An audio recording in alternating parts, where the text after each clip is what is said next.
నా పాపము కాదు. ఇండక్షన్ ద్వారాగా నాకు వచ్చిన నా జీవితం అంతా కోల్పోయినా కానీ నేను తర్వాత ఆలోచన చేశా, ప్రభువా ఈ నా జీవితంలో ఈ యొక్క హెచ్ఐవి పాజిటివ్ అనేది లేకపోతే నేను నిన్ను కలిగి ఉండేదని కాదు. నువ్వు నా కొరకు ప్రాణాన్ని పెట్టావు. ఆ బలహీనత ఉండబట్టే నేను నిన్ను కలిగి ఉన్నాను అనేసి ఒక విశ్వాసంతో ప్రభువా ఇది నాకే మేలాయి అని ఎంచుకొని ఒకటే అనుకున్నాను లాస్ట్లో. ప్రభువా ఎంతమంది అయితే యవనస్తులు పాపం చేసేవారిని నీ వాక్యం ద్వారా నేను సరిచేయాలి, ఒకవేళ తప్పు చేయకుండా పాజిటివ్ వచ్చిన వాళ్ళు ఇటువంటి సాక్ష్యాలను బట్టి అనేక మంది నా సాక్ష్యం బలపరచాలనేసి ఒక తీర్మానం చేసుకొని ఆ రోజు నుంచి ఈ రోజు వరకు కూడా వచ్చిన కూడా మీ అందరికీ వందనాలు. నా పేరు నవ్యశ్రీ, మాది తెల్లపాల గ్రామం, ఎరుపాల మండలం. మేము అన్యుల కుటుంబంలో పుట్టిన వారము. మేము పుట్టిన తోట నుంచి మా తల్లిదండ్రులు బాగా విగ్రహాధికులు. మేము అలా విగ్రహాలు చేస్తూ సమయంలో మేము ప్రభు అంటే మేము ఎరిగి ఉండలేదు. అలాంటి సమయంలో మా గ్రామంలో ఒక ఆవికి దురాత్మ పట్టడం వల్ల కొండపల్లి నుంచి దైవ సేవకులు రెవరెండ్ కే ఎమ్మానుయేల్ గారు మా గ్రామానికి రావడం జరిగింది. ఆయన ద్వారాగా ఒక వ్యక్తికి 100 దెయ్యాలు పట్టి విడుదల పొందినప్పుడు ఆ వ్యక్తి ఎలా ఉంటాడో చూడాలనేసి, అప్పుడు నేను 8th క్లాస్ అవుతున్నాను, ఆ వ్యక్తి ఎలా ఉంటాడో నేను చూడాలి, క్రిస్టియన్స్లో ఇలాంటి పద్ధతి ఎలా జరుగుతుంది, ప్రభువుని కలిగి ఉంటే ఇలా ఉంటుందా అనేసి ఆశ్చర్యంగా నేను చూడాలనేసి నేను ఆ యొక్క స్థలానికి వెళ్ళాను. సేవకుడు వచ్చిన స్థలానికి చాలా దూరం నుంచి నేను అలా మనిషిని చూస్తూ ఉంటే ఈయన ఇంత పెద్ద సేవకుడు ఇన్ని దెయ్యాలు ఎదరు కొట్టారా అనేసి ఆశ్చర్యపోయాను. అలా ఆశ్చర్యపోయి కోటం జరుగుతూనే ఉంది. ఆయన చూసేసి మా తోటి ఫ్రెండ్స్ మేమందరం ఇంటికి వచ్చాము. ఇంటికి వచ్చినప్పుడు తెల్లారి స్కూల్కి వెళ్తూ ఉన్నప్పుడు ఎమ్మానుయేల్ పాస్టర్ గారు అంట దెయ్యాలు కొడతారంట, ప్రభుని నమ్ముకుంటే ఇలా ఉంటుందా అనేసి మా ఫ్రెండ్స్ మేమందరం చెప్పుకుంటూ ఉన్నాము. అలా చెప్పుకుంటూ ఉన్న సమయంలో ఇక అలా 1 సంవత్సరం గడిచిపోయింది. 2008 సంవత్సరం వచ్చింది. అలా 2007లో సేవకుడు వచ్చారు. 2008 సంవత్సరంలో మా తల్లిగారికి కొంచెం జబ్బు చేసి వడదెబ్బకి మృతి చెందారు. 2008 సంవత్సరంలో మా అమ్మకి, నేను, మా తమ్ముడు మేము మా పేరెంట్స్ వ్యవసాయం పనులు చేస్తూ ఉంటారు. ముఠా ఉంది, మేము చదువుకుంటూ ఉంటాము. దేవుడి కృపను బట్టి మరి మాకు ఇల్లు కానీ పొలాలు కానీ అన్నీ ఉన్నాయి. ఈరోజు దేవుని కృపను బట్టి అంటున్నాను, ఒకప్పుడు అన్యులు అనమాట. అయితే అన్నీ ఉన్నప్పుడు కూడా మాకు తల్లి లేదని ఒక విచారం చెందినప్పుడు అలా 2-3 సంవత్సరాలు గడిచిపోయిన తర్వాత నేను యవ్వన కాలంలోకి వచ్చాను. మా నాన్నగారు నాకు వివాహం చేయాలని తలంచారు. వివాహం చేయాలని తలంచినప్పుడు నేను ఒక మాట అన్నాను, ఇంట్లో మా అమ్మ లేదు కదా, మేము వెళ్ళిపోతే మీరు ఎలా ఉంటారు, మీ పరిస్థితి ఎలా ఉంటుంది, నేను చేసుకున్నప్పుడు యవ్వన కాలం వచ్చే వివాహం చేయాలని ఊళ్ళోనే ఉన్న సొంత గ్రామంలోని వివాహం సమకూర్చారు. 2011లో మే మాసం 11వ తారీఖున నాకు వివాహం అయింది. వివాహం అయ్యి 3 నెలలు తండ్రి గారిని చూసుకుంటూ మేము అత్తగారింటి చూసుకుంటూ ఉన్నాము. అలా ఎమ్మనే ప్రెగ్నెన్సీ నాకు కన్ఫర్మ్ అయినప్పుడు 4వ నెల వచ్చేసింది. మేము 3 నెలలే కలుస్తున్నాము. 4వ నెల వచ్చిన 7 రోజులకి నాకు విపరీతమైన పెయిన్ వచ్చేసింది. విపరీతమైన పెయిన్ వచ్చినప్పుడు నన్ను హాస్పిటల్కి తీసుకెళ్ళారు. నైట్ సమయంలో హాస్పిటల్ తీసుకెళ్ళినప్పుడు నా గర్భంలో ఉన్న పిండం అబార్షన్ అయిపోయింది. అబార్షన్ అయిపోయినప్పుడు డాక్టర్లు క్లీన్ చేసేసి అబార్షన్ అయిపోయిందమ్మా అనేసి చెప్పారు. సర్లేనని అందరం విచారం చేత ఉన్నప్పుడు నాకు స్రోయి లేదప్పటికి నేను బాగా బలహీనం అయిపోయాను. అలా అన్ని టెస్టులు చేస్తూ బ్లడ్ టెస్టులు అన్నీ చేశారు.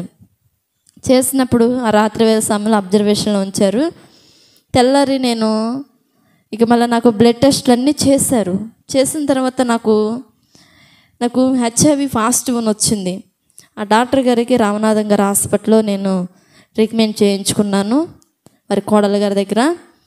అయితే హెచ్ఐవి పాజిటివ్ వచ్చినప్పుడు మా నాన్నగారు వాళ్ళు మా అత్తగారు అందరూ ఆశ్చర్యపోయారు. హెచ్ఐవి పాజిటివ్ రావడం ఏంటి, లోకస్తుల్లాగా ఈ మా కోడలు ఉండదు కదా, మా అత్తగారు మా నాన్నగారు మా పిల్లలు అలాంటి వాళ్ళు కాదు కదా, మా పిల్లలు ఎంతో మంచిగా పెంచాను అలాంటి వారు కాదు కదా అని వాళ్ళు ఏడుస్తూ ఉన్నారు. నాకు సోయి లేదు. తర్వాత అబార్షన్, నాకు సోయి వచ్చిన తర్వాత అబార్షన్ అయిపోయిందని చెప్పారు. చెప్పినప్పుడు నేను చాలా ఏడ్చాను. ఇదేంటి అబార్షన్ అయిపోవటం అది ఇదనేసి ఏడ్చాను. తర్వాత నాకు తెలియకుండా నాకు డాక్టర్ గారు ఒకటే చెప్పారు మా పేరెంట్స్కి, తనకి చెప్పకండి ఇప్పుడు డిప్రెషన్లో ఉంది, తనకి ఇప్పుడు చెప్తే షాకింగ్లో కోమలోకి వెళ్ళిపోద్ది, ఇప్పుడేం చెప్పకండి అన్నారు. హెచ్ఐవి ఫాస్ట్ గురించి మా హస్బెండ్ని పిలిచారు, తన వల్ల ఏమైనా వచ్చిందేమనేసి. తనకు టెస్టులన్నీ చేశారు, తనకి నెగిటివ్ వచ్చింది, నాకే పాజిటివ్ వచ్చింది. తనకి ఏమీ లేదు. తర్వాత వరంగల్ పంపించారు, హైదరాబాద్ పంపించారు, బ్లడ్ అంతా పంపించిన తర్వాత ఒక ఇంజెక్షన్ ద్వారాగా ఈమెకి కొంచెం అలా టచ్ అయింది అన్నప్పుడు అందరూ ఆశ్చర్యపోయారు. నా బిడ్డల జీవితం భవిష్యత్తు పాడైపోయింది అనేసి మా నాన్నగారు, మా తమ్ముడు అందరూ ఏడుస్తూ ఉన్నారు. నాకు 15 రోజుల వరకు నాకు అసలు చెప్పలేదు. చెప్తే నేను ఎక్కడ కోమా స్టేజ్లోకి వెళ్ళిపోతాననేసి అలా ఉన్న సమయంలో నన్ను ఇంకా 2-3 రోజులు ఉంచుకొని డాక్టర్ గారు ఇంటికి పంపించారు. నీరసంగా ఉండదులమ్మ, ఏం కాదులనేసి ఇంటికి పంపించిన తర్వాత మా ఇంటి దగ్గరే ఉంచుకున్నారు. మా హస్బెండ్ వస్తూ వెళ్తూ ఉన్నారు. వస్తూ వెళ్తూ ఉంటే నాకు బాధపడుతున్నా, తనలో తను ఒక వేదన, ఏంటి చెప్పాలా వద్దా, నేను చెప్పకపోతే నేను దోషిని, చెప్తే తను ఏమైపోతుందో. వాస్తవాన్ని చెప్పాలంటే తను నన్ను ఇష్టపడి పెళ్లి చేసుకున్నాడు. నేను ఇష్టపడే పెద్దల గురించి సంబంధం. నేను చెప్పాలా వద్దని ఆలోచన చేస్తూ ఉన్నప్పుడు తనలో తను బాధపడుతుంటే, మా నాన్న వాళ్ళందరూ బాధపడుతుంటే, నాకు రిపోర్ట్స్ ఇవ్వండి, నాకు ఏమైందంటే ఏం లేదు, అబార్షన్ అయిపోయింది, ఏం లేదమ్మా అన్నారు. నా దగ్గర ఒక 20 రోజుల వరకు దాచిపెట్టారు. దాచిపెడితే అలా మా ఇంటి దగ్గరే ఉంటున్నాను. మా అత్తగారు వల్ల నేనున్న సిచ్యువేషన్ బట్టి వాళ్ళ కొడుకు భవిష్యత్తు ఎలా పాడైపోతుంది అనేసి వాళ్ళు డైవర్స్ అడుగుతున్నారు మా నాన్నగారిని. నా కొడుకు డైవర్స్ ఇప్పించాలి అని అడుగుతుంటే, ఇప్పుడు నా బిడ్డకి ఏం తెలియదు, ఉన్న సిచ్యువేషన్ బట్టి కోమలోకి వెళ్ళిపోద్దని ఇప్పుడు ఎవరు చెప్పకండి అని బాధపడుతుంటే నా భర్త బాగా ఏడుస్తూ ఉన్నాడు. ఏడుస్తూ ఉంటుంటే ఒకరోజు ఆ రిపోర్ట్స్ నా కళ్ళ పడ్డాయి. 20 రోజులు అయిన తర్వాత ఏంటి నాకు ఫాస్ట్ అనేసి నా భర్తను అడిగినప్పుడు, ఏమో ఇది నువ్వు చేయలే తప్పు, నాకు తెలుసు, ఎంత నమ్మకంగా ఉంటావు అనేసి తను చెప్పినప్పుడు ఆ మాటకి నేను ఎందుకు నేను ఇలాంటి లైఫ్ నాకు ఎందుకు, నేను చనిపోవాలి అనేసి నేను ఒక ఆలోచన చేశాను. ఇక అప్పటి నుంచి మా కన్న వాళ్ళ దగ్గర ఉంటూ వేదన చెందుతూ ఎన్నోసార్లు నేను మరణించాలి అని ఎన్నోసార్లు మందు తీసుకోవటం, ఏదో పురుగు మందులు, వ్యవసాయాలు కదా, పురుగు మందులు తీసుకోవటం లేకపోతే ఊరేసుకోవాలని అలా చేసినప్పుడు ఒక స్వరము నా కుమార్తెను ఒక స్వరము నాకు వినపడుతూ ఉంది. నేను ఎన్నోసార్లు మరణించాలని, ఎందుకు నాకు ఈ లైఫ్, ఎందుకు నేను దోషిని అయిపోతాను వాళ్ళ దృష్టిలో అనేసి, నేనే పాపం చేయలేదు అయినా కానీ నేను దోషిని అనేసి నేను అలా వేదన చెందుతూ ఉన్నప్పుడు అలా 2-3 సార్లు చనిపోవాలని ఆ మందులు తీసుకోవటం, నోటి దగ్గరికి వెళ్ళేసరికి ఒక స్వరం వినపడటం, అలా ఫ్యాన్ కూరేసుకోవటం, మళ్ళీ ఒక స్వరం వినపడటం, ఎవరో నన్ను పిలుస్తున్నారు, ఎవరో నన్ను చూస్తున్నారు, ఎవరు లేని సమయం చేస్తుంటే నన్ను చాటుగా చూస్తున్నారు అనేసి నాకు భయం వేసిపోయింది. భయం వేసిపోయినప్పుడు అప్పుడు ఇమ్మానుయేల్ పాస్టర్ గారు ఎవరో చూడటానికి వెళ్ళాను అన్నాను కదా, అందులో ఉన్న సంఘబిడ్డలు నన్ను దర్శించడానికి మా ఇంటికి వచ్చారు.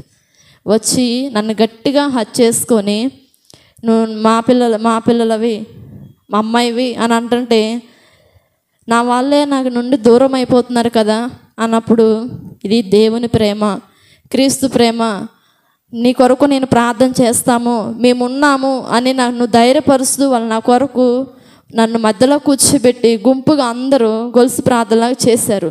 అలా గొలుసు ప్రార్థన చేసినప్పుడు ఒక ప్రవచనం ద్వారాగా ఒక ఆమెలో నుంచి దేవుడు మాట్లాడాడు, నేను స్వస్థపరుస్తాను, నీకు ఆరోగ్యం ఇస్తాను, నేనున్నాను, భయపడకు అని అంటే అప్పుడు నాకు ప్రార్థన అంటే ఏం తెలియదు. నేను ఒకటే అనుకునేదాన్ని, చాలామంది ఇరుగు పొరుగు వాళ్ళకన్నా వాళ్ళకన్నా నా నుండి దూరంగా వెళ్ళిపోతున్నారు కదా, ఎవరో తెలియని వాళ్ళు నా కోసం ప్రార్థన చేయడానికి వచ్చారు. క్రీస్తు ప్రేమ అంటే ఇలా ఉంటుందా, క్రీస్తుని కలిగి ఉంటే ఇలా ఉంటామా అనేసి ఒక ధైర్యం నాలోకి వచ్చేసింది. ఆ ధైర్యాన్ని బట్టి నేను నా కోసం ప్రార్థన చేయండి పిన్ని, అక్క అని వాళ్ళని బతిలాడుకుంటూ ఏడుస్తూ ఉంటే వాళ్ళందరూ రోజు వచ్చి అలా ప్రార్థన చేసుకుంటూ ఉపవాస ప్రార్థనలు వచ్చినాయి. లోపల నవంబర్ నెలలో కొండపల్లి ఉపవాస ప్రార్థన జరుగుతుంటే నన్ను కొండపల్లి గ్రామాన్ని తీసుకెళ్ళి ఇమ్మానుయేల్ గారికి పరిచయం చేసి నాకు ప్రార్థన చేయమన్నారు. వాస్తవానికి నేనున్న సిచ్యువేషను సేవకుడికి చెప్పాలి, ఏంటి నీ ప్రాబ్లం సేవకుడు అడగాలి.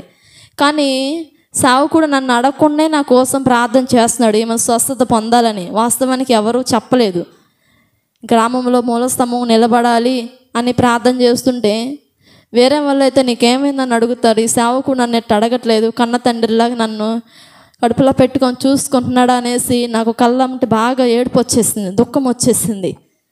అలాంటి సిచ్యువేషన్లో నేను మీ దగ్గర ఉండిపోతానని అంటాం, ప్రార్థన చేయండి అని అంటాం. సేవకుని నా గ్రామంలో ఉంటే నన్ను చూసి అనేక మంది దూరంగా వెళ్ళిపోతున్నారు.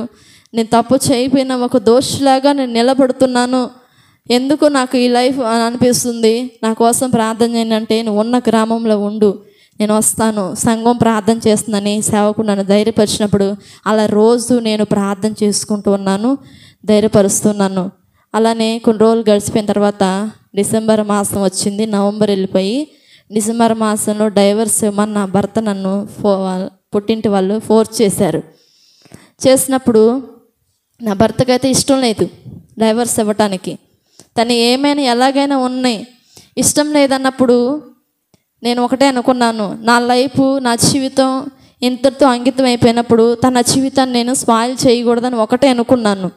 అలా అనుకొని నేను డైవర్స్ ఇస్తాను అనేసి ఒక నిర్ణయం తీసుకొని అది ప్రభుని అడిగాను, ప్రభా ఇది నీ చిత్తం అయితే నేను ఇస్తాను, నీ చిత్తమా కాదనేసి అప్పుడు ప్రార్థన చేసుకుంటూ చిన్నగా ప్రార్థన నేర్చుకున్నాను కాబట్టి ప్రార్థన చేస్తున్నాను. ప్రార్థన చేసుకుంటే దేవుడు నన్ను, నువ్వు నా కుమార్తెవి, నువ్వు నా పరిచయం చేయాలి, నువ్వు నా బిడ్డవన్నప్పుడు నేను దేవుని బిడ్డనే, ఇంకెవరిని కాదు, దేవునికే సొత్తు అని ఒక ఆలోచన చేసి తనకు డైవర్స్ ఇవ్వటానికి ఒప్పుకున్నాను. డైవర్స్ ఇవ్వటానికి ఒప్పుకున్నప్పుడు నా అత్తమామలు వాళ్ళు సంతోషించారు, కానీ నా భర్తకు విచారమే. అయినప్పుడు కూడా నేను ఒకటే అన్నాను, తర్వాత కూడా మాట్లాడుతూ ఉంటే నేను లోకస్తుల్లాగా దేవునికి అవమానకరంగా ఉండకూడదు, ఏదైనా దేవుని కలిగి ఉన్న తర్వాత ఏది నా జీవితంలో వ్యర్థం అనేది ఉండకూడదు, అనేక మందికి మాదిరికరంగా దేవునికి మహిమకరంగా ఉండాలంటే నేను దేవుని పిల్లలుగానే ఉండాలి, దేవుడు నన్ను ఏర్పాటు చేసుకున్నాడనేసి తన్ను బలపరిచి చెప్పినప్పుడు తను ఇంకొక వివాహం చేసుకున్నారు, 7 బిడ్డలు కన్నాడు. తర్వాత నేను అలా నా జీవితాన్ని ప్రభువులో కొనసాగిస్తున్నప్పుడు ఒక సండే స్కూల్ టీచర్గా ఉన్న సంఘంలో తెల్లపాల గ్రామంలో సండే స్కూల్ నడుపుతూ ఉన్నప్పుడు వీధి సువార్త చేస్తున్నాము. ఒకరోజు వీధి సువార్త చేస్తుంటే నా మీదకి ఆత్మాభిషేకం దిగినప్పుడు సేవకుడు ఈ గ్రామంలో మూలస్తంభంగా నిలబడుతూ అని ప్రవచనం చేశాడు. ప్రవచనం చేసినప్పుడు నాకు ఏం అర్థం కాలేదు. అప్పుడు సేవకుడు అన్నాడు, నువ్వు ఈ గ్రామంలో ప్రవచనం నిలబడదు, నువ్వు సేవ చేయాలి అన్నప్పుడు నేను నవ్వాను. నవ్వి నేను సేవ చేయడం ఏంటి, గనులైన వారు గొప్పవారు ఉన్నారు కదా అనేసి నేను ఆలోచన చేసి అలా ఉన్నప్పుడు నేను ఒకటే తర్వాత దేవుని వాక్యం నన్ను బలపరుస్తూ ఉంది. మా నాన్నగారు చెప్తే మనకి కలవదు, సేవ చేయాలి, అది అంత వద్దు, చాలా రిస్క్ అంటే నేను ఒకటే అనుకున్నా, సేవ చేయాలంటే భారంతో కష్టంతో ఉంటుంది అనుకున్నా అని ఆ మాట అనేసాను. కానీ దేవుడు నా హృదయంలో భారం పెట్టినప్పుడు దేవుడు ఒకటే మళ్ళీ దర్శిస్తున్నాడు. నేను నిన్ను ఏర్పరచుకున్నాను కదా పదే అదే మాట మాట్లాడుతున్నప్పుడు నేను దేవుని మాట వినాలనేసి 2013 సంవత్సరంలో నా జీవితాన్ని కొనసాగిస్తున్న సమయంలో 2013 ఫిబ్రవరి 2వ తారీఖున సిటీఎస్ థియాలజికల్ బైబిల్ కాలేజ్లో నేను జాయిన్ అయ్యాను. Kondapalli Rajiv Nagar church boys high స్కూల్కి ఎదురుగా జాయిన్ అయినప్పుడు 6 నెలలు కోర్సు. నేను 6 నెలలు కోర్సు చేసేటప్పుడు కూడా నేను వచ్చిన సిచ్యువేషన్లో నాకు విచారం ఒకటే, నా కన్న తల్లి లేదు కదా, నన్ను చేసుకున్న నా భర్త నా వెంట లేదు కదా, అదొక విచారం. ఏంటి ఒంటరిగా నేను ఇలా జీవిస్తూ ఉండాలనేసి నా తండ్రికి చెప్పుకోలేను, నా తల్లి మా జీవితంలో లేదు అని ఒక నిరాశ. ప్రభా ఎలా తీరుస్తావో నాకైతే తెలియదు, నేనైతే నీ మీద భారం వేసి వచ్చాను ప్రభు అనేసి నేను ఒక ఆలోచన చేసినప్పుడు అక్కడున్న ట్రైనింగ్ పిల్లలందరూ కూడా ఒక్కొక్కళ్ళు ఒక్కొక్క సమస్య వాళ్ళకి నా బాధ చెప్పినప్పుడు వాళ్ళ సమస్యలు చెప్పినప్పుడు మీ సమస్య ముందు నా సమస్య ఎంత అని నేను ఆలోచన చేసి ఏంటి ప్రభా అందరూ ఒక్కొక్క సమస్య వచ్చారు, నిన్ను కలిగి ఉన్నప్పుడు కూడా అనేక మందికి ఒక్కొక్క సమస్య వచ్చారు, అయినా కానీ ఇంత సంతోషంగా ఎలా ఉండగలుగుతున్నారు, ఎలా ట్రైనింగ్ చేస్తున్నారు, వారికి ఉన్న బాధలు ఉన్నాయి, సమస్యలు ఉన్నాయి, అయినప్పుడు కూడా నిన్ను బట్టి ఆనందిస్తూ ఉన్నారు, నా జీవితం ఏంటి ప్రభా అనేసి నేను అలా మోకాలు దండేసి దేవుని సన్నిధిలో కొండపల్లి గ్రామంలోనే నేను ప్రార్థన చేస్తూ దేవుణ్ణి అడుగుతూ ఉన్నాను. దేవుణ్ణి అడుగుతా ఉంటే నేను విన్న లెసన్స్ కూడా నాకు ఏమీ అర్థమయ్యే కాదు. విగ్రహాల్లోంచి వచ్చాను ప్రభా, మరి నాకు ఇవేం అర్థం కావటం లేదు. నేను ఎలా చదవాలి? నా పదే పదే నా తల్లి గుర్తుకొస్తుంది కదా, నాలో ఉన్న వ్యాధి నాకు గుర్తుకొస్తుంది కదా అన్నప్పుడు దేవుడు దర్శనం ధరగా నీ బలహీనతలన్నీ నేను కొట్టివేస్తాను, నువ్వు మంచి ఆయుష్ ఆరోగ్యం కలిగి గొప్ప సేవ చేస్తావు, అనేక మందికి మాదిరికరంగా ఉంటావు అనేసి దేవుడు ప్రతిరోజు నాతో మాట్లాడుతూ ఉన్నాడు. మాట్లాడుతున్నా కూడా ఏదో ఎక్కడో ఆలోచన, ఏదో కోల్పోయాను అని ఒక నిరాశ ఉన్నప్పుడు, నా వాళ్ళంతా అన్యులు కదా ప్రభా, వారందరూ కూడా రక్షింపబడాలన్నప్పుడు నేను మొదటిగా రక్షింపబడ్డాను. తర్వాత నా తండ్రిని రక్షించుకోగలిగాను. కేవలం ఎందుకు రక్షించుకోగలిగానంటే నా ప్రార్థనే సరిపోదు, దేవుని ఒకటి అడిగాను, ప్రభా ఎలాంటి ప్రార్థన చేస్తే నా కుటుంబం నా వాళ్ళందరూ కట్టబడతారు, నీ పరిచర్యలో నేను ఎలా ఉంటాను, నీ సేవలో నేను ఎలా ఉంటాను, సేవ చేయటం నన్ను పిలిచావు ప్రభా, ఎలాంటి ప్రార్థన నేను చెయ్యాలి అని దేవుని నేను అడిగితే అప్పుడు దావీదు గారిని దేవుడు బయలుపరిచాడు, హిజ్కియా గారిని దేవుడు బయలుపరిచాడు. పురుషులైనప్పటికీ వారు కన్నీళ్ళ చేత పడగొట్టుకొని పోవచ్చున్నదని దేవుని వాక్యాన్ని దేవుడు నాకు జ్ఞాపకం చేసుకోడు. హిజ్కియా మరణకరమైన రోగం వద్దే ఒక సేవకుడు ఒక ప్రవక్త ద్వారాగా దేవుడు మాట్లాడినట్టుగా దేవుడు నాతో కూడా అటువంటి ప్రార్థన చెయ్యి అన్నప్పుడు నేను 3 సంవత్సరాలు, నిజం చెప్పాలంటే 3 సంవత్సరాలు ఆ దేవుని సన్నిధిలో నేను కన్నీటి ప్రార్థన కోసం గోచాడి ప్రార్థన చేశాను. ఇది నిజం. ఎందుకంటే ఏదైనా ప్రభుని అడగొచ్చు, కానీ ఏదో ఆస్తులు అంతస్తులు అడగొచ్చు, కానీ నేను దేవుని సన్నిధిలో లాంటి అడగలేదు. నాకు కన్నీటి ప్రార్థన వస్తే నేను కన్నీటి ప్రార్థన చేసి అడిగినప్పుడు నువ్వేదైనా ఇస్తావు, దాని ద్వారా నేను సంపాదించుకోవాలి, నా జీవితం మంచిగా చక్కదిద్దుకోవాలంటే ఒక కన్నీటి ప్రార్థన ద్వారాగా నేను ఏదైనా సాధించగలుగుతాను, అది నా జీవితంలో ఉంటే నేను ఏదైనా ధైర్యంగా ముందుకెళ్తాను ప్రభు అనేసి 3 సంవత్సరాలు అలా ట్రైనింగ్ అవుతున్నే 3 సంవత్సరాలు దేవుడి సన్నిధిలో కన్నీటి ప్రార్థన అడిగినప్పుడు దేవుడు మరి ఆ రోజు మొదలుకొని ఈ రోజు వరకు కన్నీరు కాచకుండా ఏ రోజు నేను ప్రార్థన చేయలేదు. ఆ కన్నీటి ప్రార్థన ద్వారానే నా తండ్రి రక్షింపబడ్డాడు. ఆ కన్నీటి ప్రార్థన ద్వారా నా బంధువులు విగ్రహాల నుంచి అందరూ బయటకు వచ్చి క్రైస్తవులుగా మార్చబడ్డారు. ఆ కన్నీటి ప్రార్థన ద్వారానే మా నాన్నని ఎదిరించగలిగాను.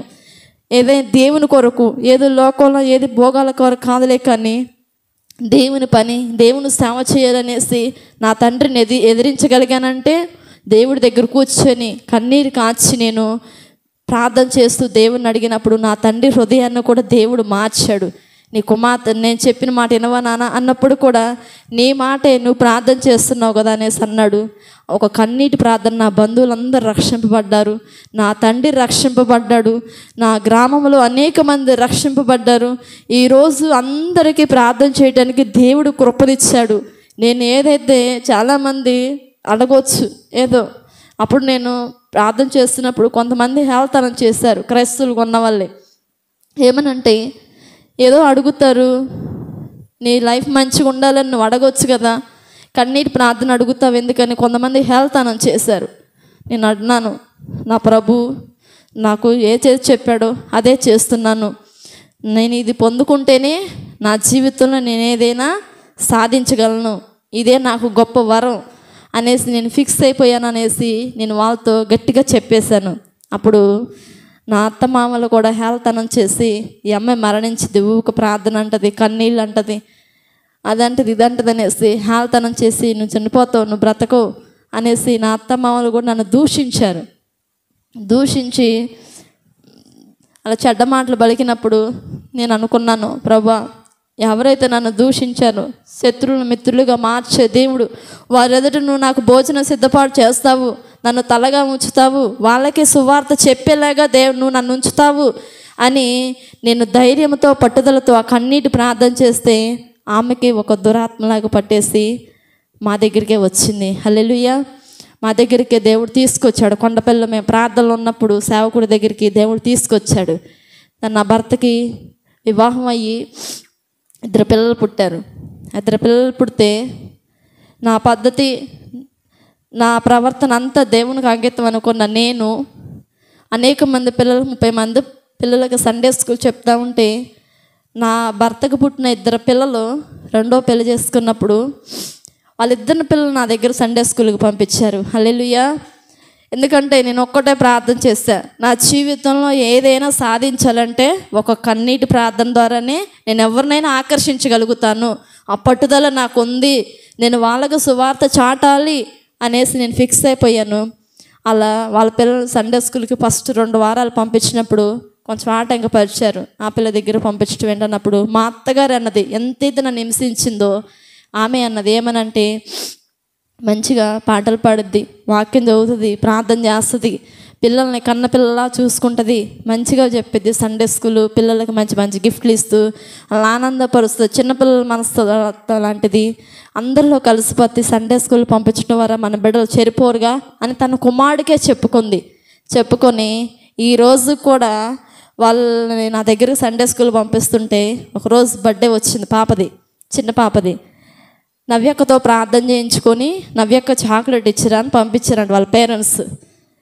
వచ్చినప్పుడు నేను ఒకటి ఆలోచన చేశా, ఎవరు పంపించారన్న, మా అమ్మ, మా నాన్న, మా నాయనమ్మ వాళ్ళు నీ చేత ప్రార్థన చేయించుకొని నీకు ఇచ్చిరమ్మన్నారక్క, నీ చేత ప్రార్థన చేయించుకోమన్నారు.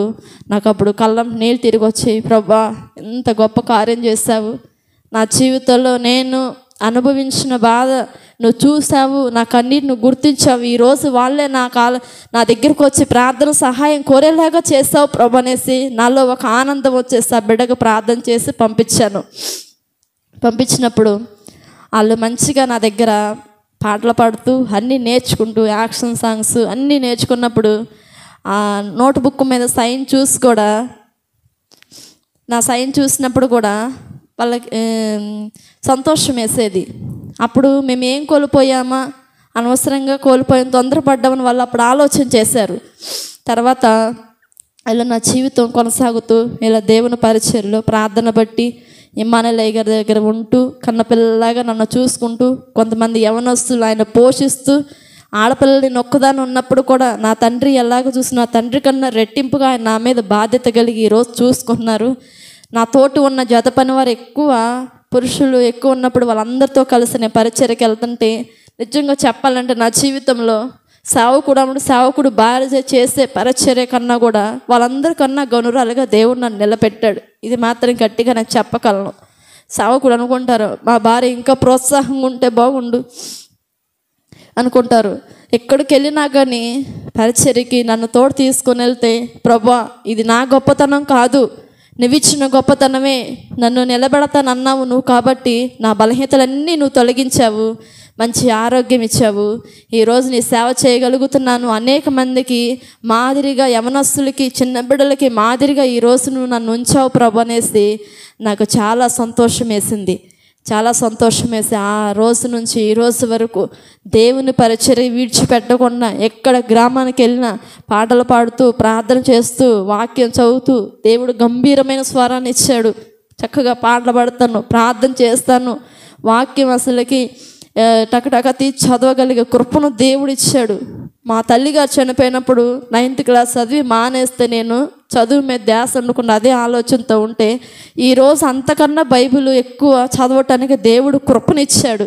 అదంతా దేవుని కృప అన్నమాట. అందరికన్నా కూడా పరిచర్యలో ముందుంటూ ఘనమైన పరిచర్యను దేవుడు జరిగిస్తూ ఉన్నాడు. ఇప్పటి వరకు కూడా అలాంటి నా జీవితం ఇలా కొనసాగుతూ ఉంది. అయినప్పుడు కూడా అనేక మంది ఇలా నన్ను మా మినిస్ట్రీలోనే దేవుడు వాడుకుంటున్నాడు. ఎంతగానో దేవుడు నన్ను బలపరుస్తున్నాడు. ఇంకనూ ఆయన పరిచర్యలో ఉండాలని మా నాన్నగారు వివాహం చేయాలి మళ్ళీ తలాంచినప్పుడు కూడా నాకు వివాహం వద్దు, నేను దేవుని కొరకు జీవిస్తాను.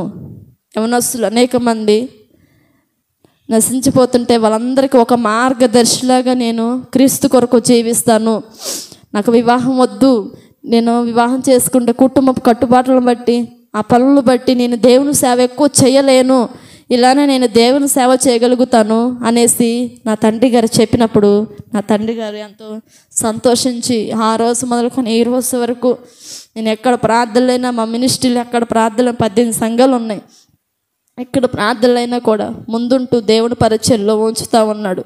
కానీ ఈరోజు నా గ్రామంలో నేనున్న సిచ్యువేషన్ ఒకప్పుడు నన్ను చూసి అంత దూరం వెళ్ళిపోయిన వ్యక్తులు ఈరోజు నా గ్రామం అంతా నన్ను ప్రార్థన సాయం కోరేలాగా దేవుడు చేశాడు.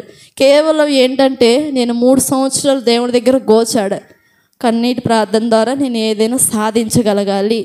నా జీవితంలో నాకు దేవుడు స్వస్థతనిచ్చాడు, మంచి ఆరోగ్యాన్ని ఇచ్చాడు. నేను హాస్పిటల్కి వెళ్ళినప్పుడు కూడా చాలామంది వ్యక్తులు చూస్తూ ఉంటే చాలా బలహీనతలు బట్టి విచారంతో ఉంటారు. కానీ నేను ఒకటే అనుకుంటాను, చూసి వీళ్ళు ఇంత నీరసంగా ఉన్నారు, నేను ఇంత యాక్టివ్గా ఉన్నాను ఏంటి అనుకుంటా. తర్వాత ఒకసారి ఒక విచిత్రం ఏంటంటే డాక్టర్ గారు కూడా నన్ను అడిగారు, మీరు ఏంటోళ్ళమ్మా అన్నారు. మేము బీసీలు అండి అన్నాను. అంటే మీరు విగ్రహాధికులుగా అంటే లేదండి, ఫస్ట్ విగ్రహాధికులం, ప్రభువుని కలిగి ఉన్నాను. నేను ప్రభువుని కలిగి ఉన్నాను కాబట్టి ఈరోజు ఇంత ధైర్యంగా ఉన్నానంటే ఏం చేస్తామన్నారు. నేను సేవ చేస్తాను అన్నాను. సేవ చేస్తున్నానంటే మీ ఎక్కడ ఉంటావు అడ్రస్ అది ఇది అని అడిగారు.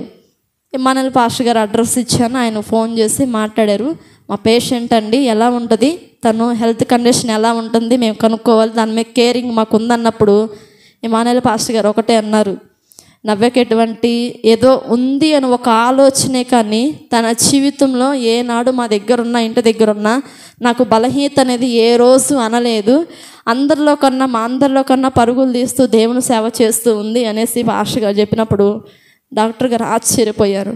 ఏంటి ఒక మనిషిలో ఎంత ఉంటారా, పాజిటివ్ కలిగిన వ్యక్తులైతే ఇంత యాక్టివ్గా ఉంటారని ఎప్పుడు చూడలే, ఇంతమంది పేషెంట్లు వస్తున్నారు కదా అనేసి అన్నప్పుడు డాక్టర్ గారు అడిగారు, మీ ప్రభువులో ఉన్న గొప్పతనం ఏంటి అని నన్ను అడిగారు. నేను అప్పుడు నా హ్యాండ్ బ్యాగ్లో ఉన్న బైబిల్ తీసి, ఇది నా ప్రభువులో ఉన్న గొప్పతనం, ఇది చదవటం వల్ల, ఈ పరిశుద్ధ గ్రంథాన్ని చదవటం వల్ల నా జీవితాన్ని నేను ఈరోజు సంతోషకరంగా ఉంది.